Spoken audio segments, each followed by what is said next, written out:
नमस्कार दोस्तों, स्वागत है आपका प्रगति एमपीएससी के यूट्यूब चैनल पर। अब हम दिसंबर 2022 में नियुक्तियों एवं निधन के कारण चर्चा में रहे महत्वपूर्ण व्यक्तित्वों को पढ़ लेते हैं। नियुक्तियों के कारण चर्चा में रहे महत्वपूर्ण व्यक्तित्व में सबसे पहला नाम सुष्मिता शुक्ला का है। सुष्मिता शुक्ला ये भारतीय मूल की हैं और ये क्यों चर्चा में रही हैं? क्योंकि इन्हें न्यूयॉर्क के फेडरल रिजर्व की प्रथम महिला उपाध्यक्ष एवं मुख्य परिचालन अधिकारी नियुक्त किया गया है और ये इनकी नियुक्ति मार्च 2023 से प्रभावी होगी। न्यूयॉर्क के फेडरल रिजर्व की प्रथम महिला उपाध्यक्ष, वाइस प्रेसिडेंट और मुख्य परिचालन अधिकारी, चीफ ऑपरेटिंग ऑफिसर के रूप में सुष्मिता शुक्ला की नियुक्ति हुई है।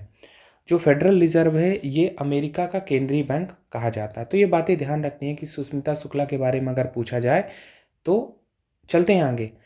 अगले व्यक्तित्व हैं अनिल कुमार लाहौटी। अनिल कुमार लाहौटी को रेलवे बोर्ड का नया अध्यक्ष एवं मुख्य कार्यपालन अधिकारी, चीफ एग्जीक्यूटिव ऑफिसर बनाया गया है और इनका कार्यकाल 1 जनवरी 2023 से प्रारंभ होगा और इन्होंने वीके त्रिपाठी की जगह ली है। अब अनिल कुमार लाहौटी कौन है?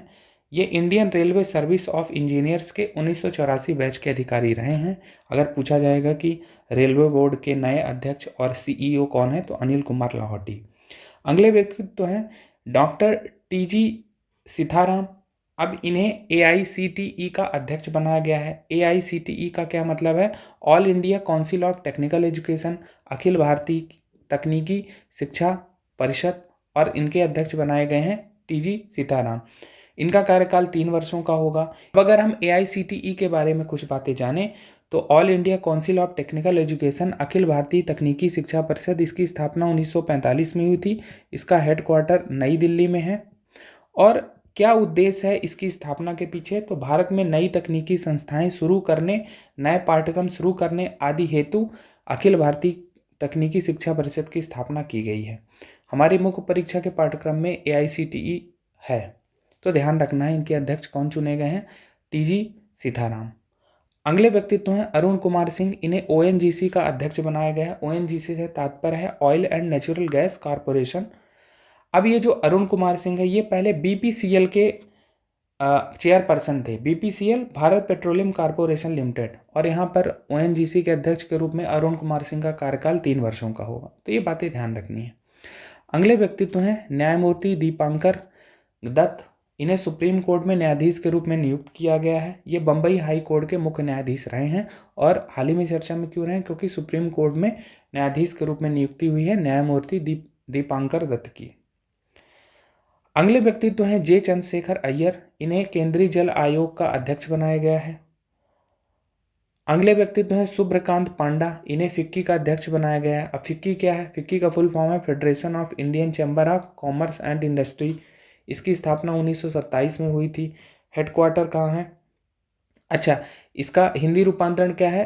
Federation of Indian chamber of commerce and industry, भारतीय वाणिज्य एवं उद्योग महासंघ। ये भारत का सबसे पुराना उद्योग व्यापार संगठन है। जैसा कि हमने बात की कि इसकी स्थापना 1927 में हुई थी।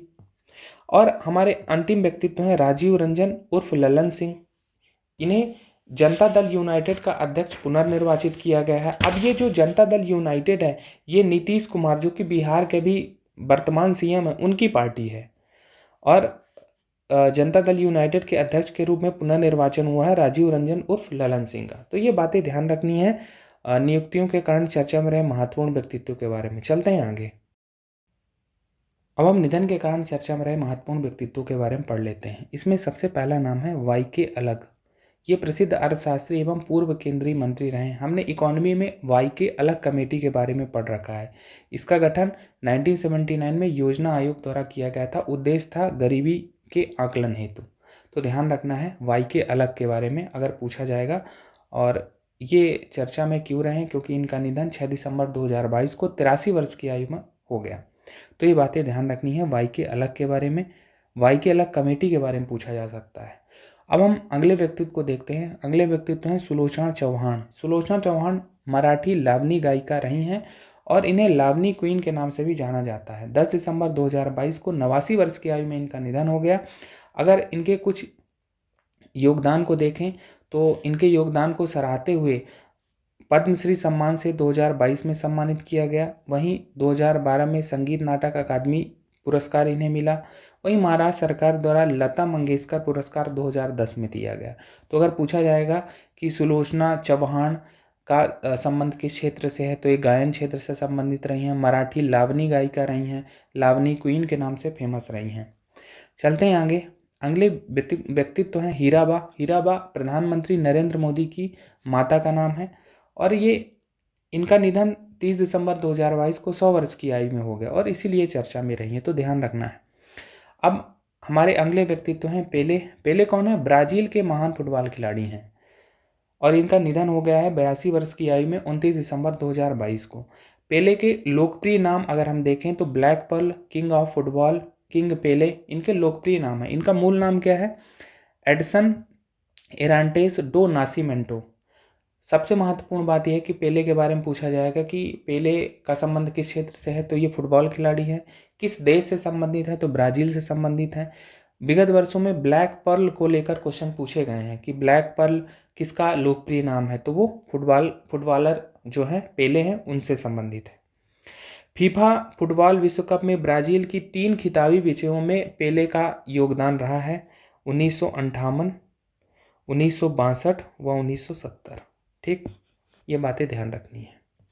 चलते हैं आगे और अगले व्यक्तित्व देखते हैं। अगले व्यक्तित्व हैं अरीज फिरोज शाह रुम्बाटा। ये कौन है? ये रचना ग्रुप के संस्थापक व चेयरमैन रहे हैं और 85 वर्ष की आयु में 19 नवंबर 2022 को इनका निधन हो गया। रचना लोकप्रिय पेय पदार्थ है और रचना ग्रुप के ही ये संस्थापक व चेयरमैन रहे हैं। पूछा जा सकता है अरीज फिरोज शाह रुम्बाटा के बारे में, तो ये बातें ध्यान रखनी है। अगले व्यक्तित्व हमारे डोमिनिक लैपियर। अब ये डोमिनिक लैपियर कौन है? ये फ्रांसीसी लेखक हैं और 91 वर्ष की आयु में 4 दिसंबर 2022 को इनका निधन हो गया। इनकी कुछ लोकप्रिय पुस्तकें हैं जो भारत के संदर्भ में हैं, इसीलिए हमारे एग्जाम की दृष्टि से ये महत्वपूर्ण हो जाता है। जैसे इनकी कुछ पुस्तक है freedom at midnight. Freedom at midnight Bharat की स्वतंत्रता से संबंधित पुस्तक है, जिनके लेखक कौन है? Dominique Lapierre. एक और पुस्तक है 5 पास्ट मिडनाइट इन भोपाल। ये भोपाल गैस त्रासदी के बारे में या उससे संबंधित पुस्तक है। एक पुस्तक है सिटी ऑफ जॉय। ये कोलकाता के एक रिक्शा चालक के जीवन पर आधारित पुस्तक है। तो ये सभी पुस्तकों के लेखक हैं डोमिनिक लैपियर। वर्ष 2008 में भारत सरकार द्वारा इन्हें पद्म भूषण सम्मान से सम्मानित किया गया, समाज सेवा के प्रति योगदान व भारत से जुड़ाव के कारण। तो ध्यान रखना, अगर इन किताबों के बारे में पूछा जाए कि freedom at midnight, 5 past midnight in Bhopal, city of joy के लेखक कौन है, तो डोमिनिक लैपियर, ये फ्रांसीसी लेखक है। हमारे अगले व्यक्तित्व हैं पोप बेनेडिक्ट 16वें। अब ये क्यों चर्चा में रहे? क्योंकि इनका निधन हो गया 31 दिसंबर 2022 को 95 वर्ष की आयु में। ये रोमन कैथोलिक समुदाय के पोप रहे हैं। अब ये इसलिए भी महत्वपूर्ण है क्योंकि इन्होंने पोप के पद से वर्ष 2013 में त्यागपत्र दे दिया था। तो पिछले 600 वर्षों में वे पहले ऐसे पोप थे जिन्होंने अपने पद से त्यागपत्र दे दिया था। 1415 में पोप ग्रेगरी ने भी अपने पद से त्यागपत्र दे दिया था। अभी वर्तमान पोप कौन है? Pope Francis. तो इनके बाद ही पोप फ्रांसिस ने पोप के पद को संभाला है। तो ये बात ध्यान रखनी है कि पोप बेनेडिक्ट जो 16वें हैं उनके बारे में। तो निधन के कारण चर्चा में रहे महत्वपूर्ण व्यक्तित्वों में ये व्यक्तित्व महत्वपूर्ण हमारे एग्जाम में पूछे जा सकते हैं। चलते हैं आगे। अब हम पुरस्कार और सम्मान जो दिसंबर 2022 में चर्चा में रहे उन्हें देख लेते हैं। इसमें सबसे पहली बात अमेरिकी पत्रिका टाइम के वर्ष 2022 के पुरस्कारों से संबंधित है। अमेरिकी पत्रिका टाइम द्वारा जो पर्सन ऑफ द ईयर का पुरस्कार दिया जाता है वो इस बार किसको दिया गया है? वोलोडिमिर जेलेंस्की, जो कि यूक्रेन के राष्ट्रपति हैं, और यूक्रेन की आत्मा को, स्पिरिट ऑफ यूक्रेन को। अभी जो टाइम मैगजीन का पर्सन ऑफ द ईयर का पुरस्कार है, यह सम्मान प्रतिवर्ष किसी ऐसे व्यक्ति को दिया जाता है जिसने पिछले 1 वर्ष में वैश्विक घटनाओं पर सर्वाधिक प्रभाव छोड़ा हो। 2021 में ये पुरस्कार एलन मस्क को दिया गया था। वहीं 2020 में ये पुरस्कार जो बाइडन व कमला हैरिस को दिया गया था। इस बार किसे दिया गया है? अगर हमारे एग्जाम में पूछा जाएगा time magazines 2022 person of the year कौन है, तो वोलोडिमिर जेलेंस्की, यूक्रेन के राष्ट्रपति, व स्पिरिट ऑफ यूक्रेन, यूक्रेन की आत्मा को। कुछ और पुरस्कार देखते हैं जो अमेरिकी पत्रिका टाइम द्वारा दिए गए हैं। जैसे 2022 का athlete of the Year award मिला है अमेरिकी बेसबॉल खिलाड़ी आरोन जज को। वहीं times Heroes of the Year का अवार्ड मिला है ईरानी महिलाओं को, द वुमेन ऑफ ईरान को। क्यों?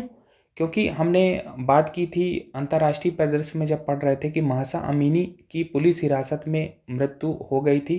जैसा कि वहाँ की नैतिक पुलिस ने हिजाब ना पहनने के कारण महसा अमीनी को गिरफ्तार कर लिया था और पुलिस हिरासत में ही इनकी मृत्यु हो गई थी। तो महिला अधिकारों को लेकर वहाँ ईरान में ईरानी महिलाओं ने प्रोटेस्ट किए और उन्हीं को सम्मान देने के लिए Times Heroes of the Year award ईरानी महिलाओं को दिया गया है। वहीं Times Entertainer of the Year का अवार्ड मिला है दक्षिण कोरिया का के पॉप बैंड है ब्लैक पिंक। और Times Icon of the Year का अवार्ड मिला है मलेशियाई अभिनेत्री मिशेल योह को। तो ये बातें ध्यान रखनी है। सबसे महत्वपूर्ण बात है टाइम मैगजीन के पर्सन ऑफ द ईयर इस बार कौन चुने गए हैं? वोलोडिमिर जेलेंस्की और यूक्रेन की आत्मा को। तो ये बातें ध्यान रखनी है। चलते हैं आगे। अगली बात मिसेज वर्ल्ड 2022 के बारे में है। भारत की जम्मू कश्मीर की सरगम कौशल को मिसेज वर्ल्ड 2022 चुना गया है। अब वे दूसरी भारतीय हैं जिन्हें इस खिताब के लिए चुना गया था। वर्ष 2001 में अदिति गोवित्रीकर मिसेज वर्ल्ड बनी थी।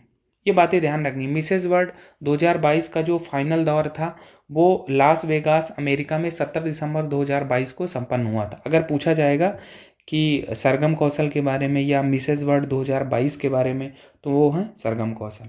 चलते हैं आगे और अगली बात देखते हैं। अगली बात साहित्य अकादमी पुरस्कार 2022 के बारे में। इनकी घोषणा 22 दिसंबर 2022 को की गई और 23 भाषाओं के लिए साहित्य अकादमी पुरस्कार 2022 प्रदान किए गए, जो कि 22 भाषाएं जो संविधान में सूचीबद्ध है या संविधान की 8वीं अनुसूची में जो 22 भाषाएं उनके लिए और एक भाषा अंग्रेजी। तो 23 भाषाओं के लिए साहित्य अकादमी पुरस्कार दिए गए।